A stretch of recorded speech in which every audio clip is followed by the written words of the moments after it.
Mimi naitwa Joseph Mwakabonga, ni Assistant Commissioner wa polisi kikosi cha usalama barabarani, nikiwa nashughulikia masuala ya kioperation. Kwa maana hiyo mimi ni operation officer wa kikosi cha usalama barabarani Tanzania. Salamu zangu kwa madereva.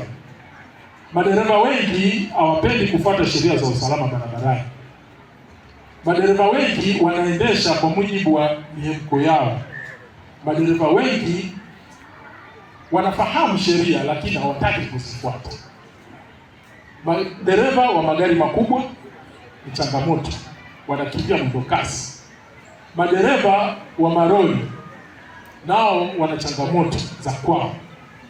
Lakini madereva wa magari madogo mwendo kasi na kuovertake hovyo. Madereva wa pikipiki kuto kufuata kabisa sheria za usalama barabarani, kupita taa nyekundu, kuto kusimama kwenye zebra, kupakia mishikaki, kuto kuvaa helmet na makosa ya namna hiyo, kuto kuvaa reflective gears na mambo kama haya. Haya hatuwezi kuyakubali. Kwa msingi huo sasa utaona kwamba kila aina ya gari na makosa yake. Ujazaji uliokithiri kwenye magari. Sisi kama jeshi la polisi tutachukua hatua kali dhidi yao. Lakini niwatake sana madereva wa pikipiki wachukue tahadhari ya kuvaa viakisi mwanga, kuvaa helmet, kuachana na mishikaki, kutafuta leseni baada ya kupata mafunzo. Na wengi hawana leseni na wanafanya biashara ya kubeba abiria. Lakini sisi abiria vile vile tu tunatoa uangalifu.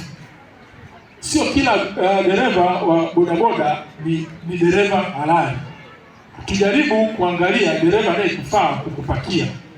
Kwani wengi tuna tabia ya kudandia pikipiki, tunaenda, Mungu anatusaidia tunafika, lakini hatujui tumefikaje.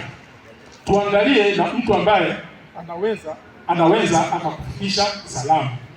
Watu wengine wako rafu, lakini ukiona huyu mtu ulimwamini kwamba anaweza kukuendesha vizuri na akaanza kukuendesha vya hovyo, jitahidi kumwambia, kwa sababu usalama wako na gharama ya uharibifu utakaotokea utakuwa juu yako pamoja na familia yako. Kwa maana hiyo ni lazima tukemee, tusikubali kuburuzwa na dereva wa chombo chochote kile pindi anapotuendesha. Matembezi haya ya leo yanatukumbusha kwamba usalama barabarani ni jukumu letu sote, kwa sababu tumekuwepo polisi, lakini wenzetu wa Wizara ya Elimu tulikuwa nao, vyama visivyo vya kiserikali tulikuwa nao. Pongezi kubwa sana kwa AAT. Wapigieni makofi tafadhali. Kwa msingi huo, kumbe usalama huu sio wa taasisi moja. Kwa msingi huo, wakati tunatembea, tulikuwa tukitembea sio tukimaanisha kwamba kila mtu kwa nafasi yake akishiriki, basi tutafikia malengo yetu ya kupunguza ajali, ya kupunguza vifo vinavyotokana na ajali, kupunguza majeruhi wanaotokana na ajali, na hivyo kukuza uchumi wa nchi. Nimeipenda sana kauli yenu mbiu inayosema kila mmoja anastahili safari salama. Kwa majina naitwa Leticia Pascal Martin, ni mwanafunzi wa Kibasia Secondary School.